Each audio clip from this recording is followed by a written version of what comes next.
right? And you're looking at, a situation where we know they've got water on, at least one of those moons.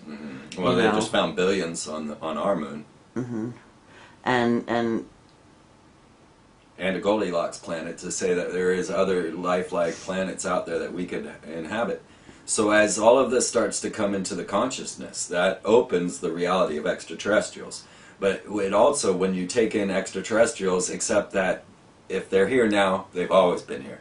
We have 14th century paintings showing flying saucers. We've got the ancient depictions. We have Aboriginal the art. rock art, yeah, Yeah. and also in California and places like that, things that, when you look at what mankind was painting in the very first rock art, they were not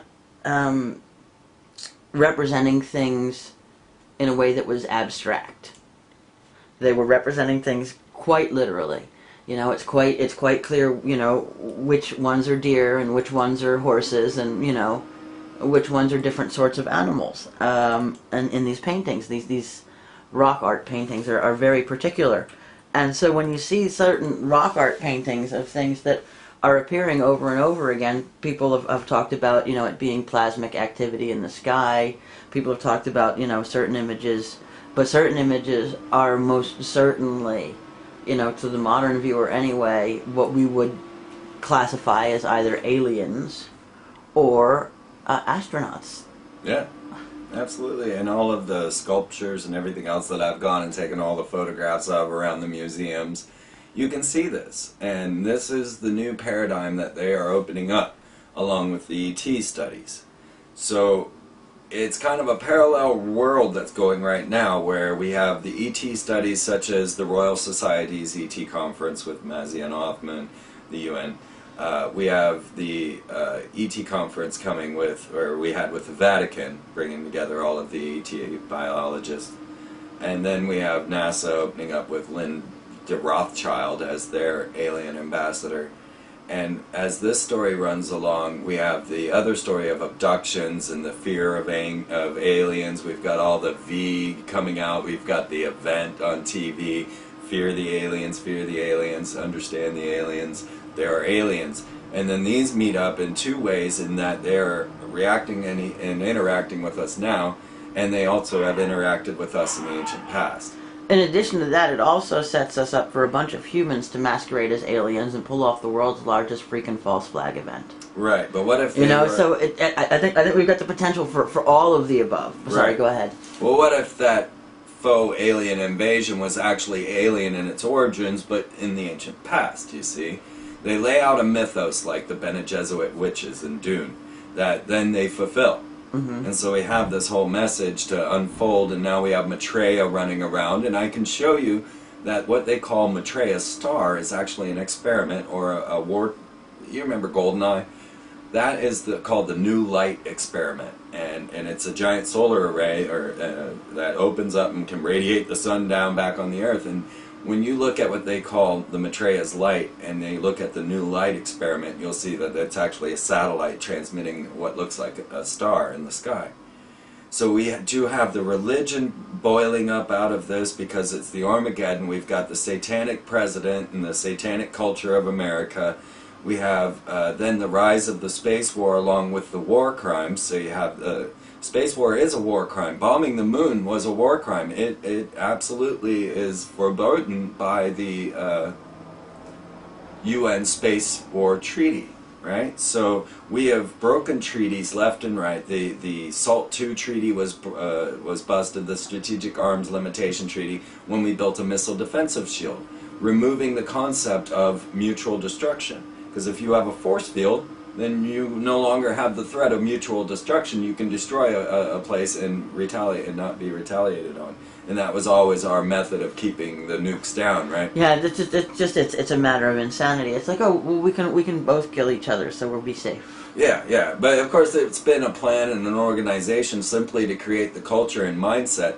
As we were run under desks to fear the incoming nuke, the UK has just started UFO crash drills in their classrooms with police officers in the office to show them how to properly investigate the UFO crash. This went on. September 28th kind of opened the door right then. They had a massive press club conference on extraterrestrials attacking our nuclear facilities. They pulled out, I don't remember, about 200 eyewitnesses. It was all broadcast on CNN. And that was just a month ago. Just a month ago, they broadcast all of these military, ex-government officials, generals, and everything to tell us that UFO is real, the UFO problem is real, and that they are on top of our nukes, and they are causing so.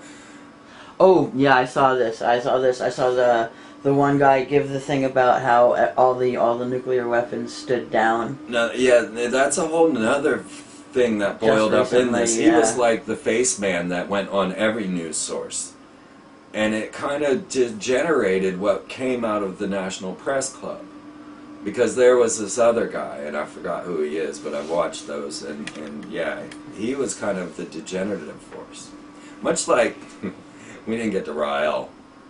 Yeah, we definitely should touch on the aliens. If we look at how they program society, some of it's backwards programming. Instead of making a hero look like a hero, they make him look like a fool. Or their hero, not ours. Okay, so in steps Ra-El, the ambassador of our extraterrestrial gods. Now realize Ra is Lord in Egypt and El, Lord in Hebrew, and we're talking about an Egyptian Hebrew magic that these people are using against us, the Freemasons and other secret societies. Ra-El used the symbol of massive unification, which was the Star of David interwoven with the swastika. And he wanted to place this symbol on an embassy in Israel, which is ISIS, Ra-El, to await the Elohim's return. Because Ra-El had met Yahweh in a flying saucer in the woods. And had then become the ambassador to our extraterrestrial gods, and was there to open the foundations and the communications for extraterrestrials. Well, this guy was, dressed up in a big white puffy spacesuit with the Star of David swastika around his neck, and he's invited to speak before Congress on human cloning. Now he brought along and came along with his entourage, and not just his extraterrestrial followers who all want to clone, but the lady who was running the corporation he had founded or sponsored, which is Clonaid, and Bridget Bousselet, comes before the world on CNN and announces that she has cloned the first human. And this was around December 25th, 2000. And what did they call her but Eve? So now we have the announcement of our first baby clone being born, but we're told by a man in a big white puffy spacesuit, and so no one takes it seriously, no one believes it, and Clonaid goes on and carries and says that they have now birthed a clone to a dead boy of a Japanese couple, a lesbian couple that wanted to have their own child, and they've gone on and done, well, numerous clones since then. Well, along with Bridget Bousselet and Ra-El at that conference in Congress was also Dr. Zabos. And he gave us a big clue. Now, he went on to clone many humans as well, but not to birth. And he had to go do this in Middle Eastern countries because they would not allow cloning in America. Barack Obama steps out onto the stage as I'm calling him a clone of Akhenaten and announces to the world that we will not allow human cloning for reproduction in any way, shape, or form in America. He said it was profoundly wrong and will not be practiced in this society or any society, according to him.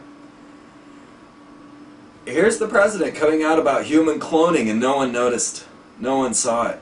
But what he had done was release the restrictions on stem cell research, which truly opens the door to human cloning. But in stating in his legal speak that it was human cloning for reproduction, leaving out the fact that we could now participate in human cloning for experimentation. Or for life extension. And life extension, exactly, because these people believe in immortality, as we were talking about Cortez. Well, not only that, but if you're looking at having the ability to, store and transfer someone's mind, the idea that that's a step away from, downloading it into, the next cloned body for yourself. Well, yeah, we can see the downfall in this. But you can see that anything that man can conceive, man can achieve. I mean, this is what they say in the Bible with the Tower of Babel. Sure. Right? They're going to come down and confound our speech because anything that we can conceive, given enough time and working together, we can achieve it.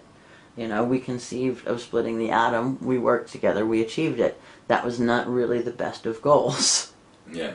But unfortunately, anything man can conceive, they can achieve.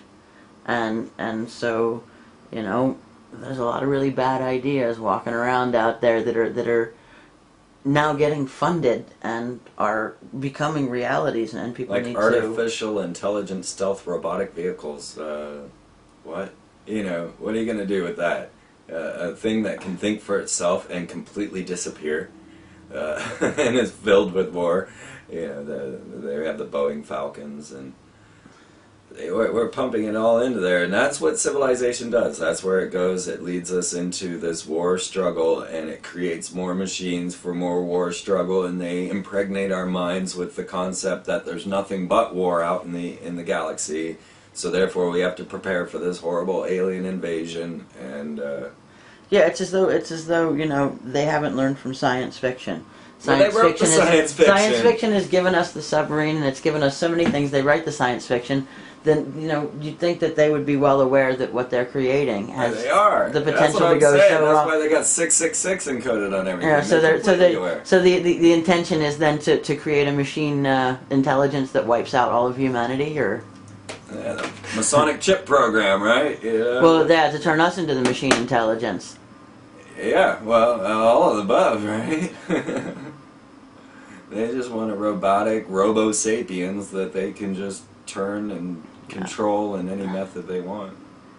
Because you know, I mean, it's a huge theme in almost all science fiction. Of course, the robotic race that turns against their masters and destroys them. Yeah, you know, Isaac Asimov, H.G. Wells, we get the whole tale. Frank Herbert, just about all of them. I mean, Arthur C. Clarke, Battlestar Galactica, Terminator. Back to Starbucks and Apollo again, you know. Yeah. Yeah, it's all there, and they even say in Battlestar Galactica that's all happened before and it'll happen again, and that's the same thing they would say in many of these esoteric books. And yeah, we could be in this cycle, because now every time we reach the limit of time travel, what happens? We go back and write it again and have to live through it all again, or however that might work. You know, we're at that level again. The Anderson Institute is creating time control technologies, and so now we have space-based weapons, space war going on, H-37, X-37Bs, HTVs. We've got spaceports opening, and extraterrestrials are real. The UN, the Vatican, NASA are all telling us so, along with the National Press Club. And we're all just left to deal with what's going on planet Earth. Well, it makes you wonder when, you know, we'll evolve, you know, collectively beyond our adolescence and stop squabbling like a bunch of children in schoolyards, and put ourselves in a position where we can evolve together. And you know, I think that would be my next question for you is you know, how do you feel that we can come together and create a situation where we can grow and evolve together into a more peaceful society? Well, that's been the other half of my experience, right? The synchronistic path, the path of gratitude, love, and divine wisdom. This actually is a path that you can only find this state of mind by going within yourself, because what we realize is that there are all these beautiful, loving, caring, nurturing beings all around us all the time. No one's jumping you in the grocery store. Nobody's running you down with their car. They will pick you up if you stumble. Humans are inherently good. They have had to use all of this mind control to condition humans to kill one another. Prior to this, when you went to warfare, the men would shoot away and shoot above because they did not want to kill. Yeah, there's evidence to suggest that you know, something like the number of people that actually shot in the direction of the enemy was something like 20%, and that those that shot to kill was actually a significantly smaller percentage, and they've got our kill ratio way up. But as a result, our troop suicide ratio has skyrocketed as well, because